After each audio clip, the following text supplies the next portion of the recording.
भाई legend legend होता है। और ये अब तो इंडियन टीम और इंडियन फैंस और इंडियन मीडिया को पता ही चल गया होगा। क्रिकेटिंग फैंस को तो पता चल गया कि जो लेजेंड होता है ना, उसको साथ बहुत बड़ी बात होती है, वो इसीलिए लेजेंड कहलाता है। उसका जो माजी में क्रिकेट खेला हुआ होता है और जो उसका एक्सपीरियंस होता है, वो ही शेयर करता है। यही बात सुनील गावस्कर ने जब ये टेस्ट सीरीज शुरू हो रही थी इंडिया वर्सेस इंग्लैंड की, तो जो बेसबॉल की एक डिबेट चली हुई थी, चारों तरफ बहुत सारे जो इंडियन फैंस थे या इंडियन एक्स क्रिकेटर्स थे, वो ये क्या करते थे कि यार बेसबॉल नहीं चलेगा इंडिया में। लेकिन एक वाहिद शख्स था जो कहता था कि baseball can work in India, वो थे सुनील गावस्कर। आप उनका बयान उठा के देख लें। उन्होंने कहा था कि बेसबॉल इंडिया में चल सकता है, इट कैन वर्क। उन्होंने कहा था, और उन्होंने एक और चीज की थी, एक वार्न किया था कि ये जो हैदराबाद का जो पहला टेस्ट मैच है, ये बहुत क्रूशल होगा और इंडिया को इसको बहुत देख के संभल के खेलना पड़ेगा। ये क्रूशल मैच होगा। अगर इंडिया ये मैच जीत जाएगा तो इंडिया के लिए सीरीज आगे बहुत इजी हो जाएगी। ये बात सुनील गावस्कर ने सीरीज शुरू होने से 4 दिन पहले कह दी थी और वही हुआ। जिस चीज का उनको खदशा था कि यार ये हैदराबाद जो टेस्ट मैच है, ये हैदराबाद की जो में हो रहा है पहला टेस्ट मैच, ये क्रूशल है और ये अगर गड़बड़ हो गया ना तो इंडिया के लिए मुश्किल हो जाएगी। और यही हुआ कि शुरू के 2 दिन इंडिया बहुत अच्छे डोमिनेट करता रहा और ओवर कॉन्फिडेंस का शिकार हुआ और इंग्लैंड ने उनसे मैच छीन लिया। तो देखें, इसीलिए कहते हैं कि legend is always a legend, और सुनील गावस्कर जैसा लेजेंड इंडिया के पास बहुत कम मिलेगा। तो उनकी बात सच साबित हुई तो इंडियन मैनेजमेंट को भी चाहिए और इंडियन प्लेयर्स कोच या रोहित शर्मा या राहुल द्रविड़ को भी चाहिए कि सुनील गावस्कर जब कमेंट्री कर रहे हैं ना, तो उनसे वहीं पे मशवरा ले सकते हैं। उन्होंने सही कहा था, क्योंकि बहुत सारे एक्स क्रिकेटर्स की मैंने बात सुनी थी उस टाइम पे, वो कहते थे यार बेसबॉल नहीं चलेगा, बेसबॉल कांट वर्क। देखिए, बेसबॉल ने एक तरफ से आपको सीधे हाथ का दिखाया और उल्टे हाथ से आपको रगड़ के रख दिया। उनकी स्ट्रैटेजी कामयाब रही। आप बेसबॉल बेसबॉल करते रहे, उन्होंने जो रिवायती क्रिकेट खेलते टेस्ट, वो खेल के आपको हरा दिया। जो मेन पर्सन था ना, मेन बिजनेस था, मेन बिजनेस जीतना था, वो अपने बिजनेस में कामयाब हो गए, उनका वो उसमें कामयाब। अब क्या करेगा इंडिया?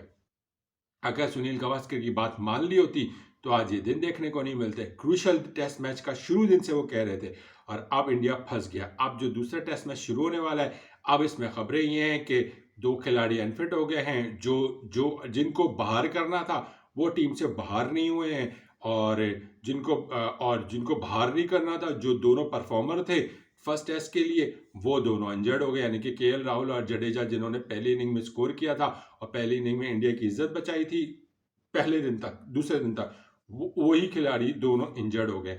अब सरफराज खान को और दूसरे खिलाड़ियों को लाया गया है, वाशिंगटन सुंदर को लाया गया, तो मुझे पता है कि वो भारत की जगह आएंगे। मुझे नहीं समझ में आ रहा है कि संजू सैमसन को क्यों नहीं मौका बार बार दिया जाता। और अब कौन किस पोजीशन पे खेलेगा, वही शुभमन गिल आ जाएंगे। अब आप शुभमन गिल को देख लें, शुभमन गिल की 2023 के जून से उनकी परफॉर्मेंस देख लें। उनकी परफॉर्मेंस 17 रन की एवरेज चल रही है, 36 रन उनका हाईएस्ट है। क्या सिचुएशन है, 11 मैचेस उन्होंने खेले, 36 हाईएस्ट है। ये मैं जून 2023 से स्टैट्स बता रहा हूँ और आज फरवरी शुरू होने वाला है। तो मेरे बता दें आप क्या सिचुएशन है। और एवरेज उनकी कितनी, 17 की। टेस्ट मैच में 17 की एवरेज से शुभमन गिल खेल रहे हैं। ऐसी क्या सुर्ख आपके पर लगे कि शुभमन गिल को बार बार मौका दिया जा रहा है? अब ये शुभमन गिल को 12वीं बार मौका दिया जाएगा इसी इसी पूरे टेन्योर के अभी जो चल रहा है, जून 2023 से लेके अभी फरवरी 2024 में। आप मुझे बताएं, पीछे इतने खिलाड़ी मौजूद हैं, क्यों नहीं मौका दे रहे? अब आप अगर आप प्लेइंग 11 में सरफराज को नहीं डालेंगे तो कितनी शर्म की बात होगी। शुभमन गिल को बाहर करें, सरफराज को लाएं और लड़कों को खिलाड़ी के टाइम दें। इस तरह नहीं खेलें, वरना इंडिया के लिए मुश्किल हो जाएगी। हाँ, खबरें जरूर ये है कि इंडिया पिच ऐसी तैयार करवाने के लगा हुआ है, स्पिन ट्रैक होगा जिसमें बहुत नहीं, स्पिन ट्रैक तो ये भी था, लेकिन एक्स्ट्रा ऑर्डिनरी स्पिन ट्रैक होगा।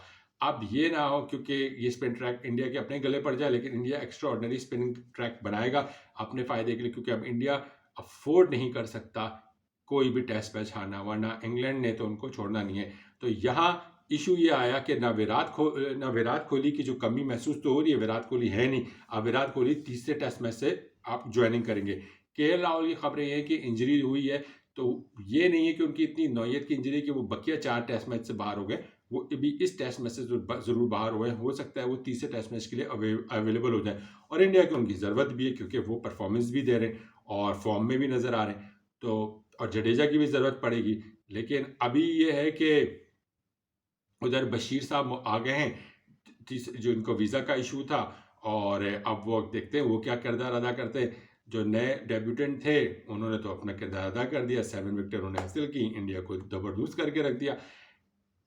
विराट कोहली की कमी ज़रूर महसूस होगी, लेकिन रोहित शर्मा को चाहिए कि लेजेंड से बात कर लें। सुनील गावस्कर से या कपिल देव से मशवरे ज़रूर करें कि ये जो अभी जो रिसेंट पास में रिटायर हुए लड़के हैं ना, उनसे मशवरे कम लें, क्योंकि ये वो लड़के हैं जो इनको कभी इंग्लैंड जो पिचेस या इतना एक्सपीरियंस नहीं है जितना सुनील गावस्कर और कपिल देव को होगा। इंडिया को अपनी इज्जत बचानी हो ना, तो कपिल देव जैसे या सुनील गावस्कर जैसे लोगों से मशवरे लें, क्योंकि उनकी बात सच साबित हुई कि हैदराबाद का पहला टेस्ट मैच क्रूशियल होगा, और वही सच साबित हुआ, वही इंडिया के गले पड़ा और इंडिया टेस्ट मैच हारा।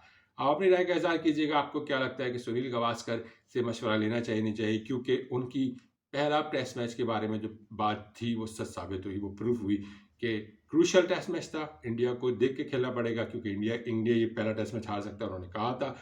और उन्होंने ये भी कहा था कि बेसबॉल विल वर्क।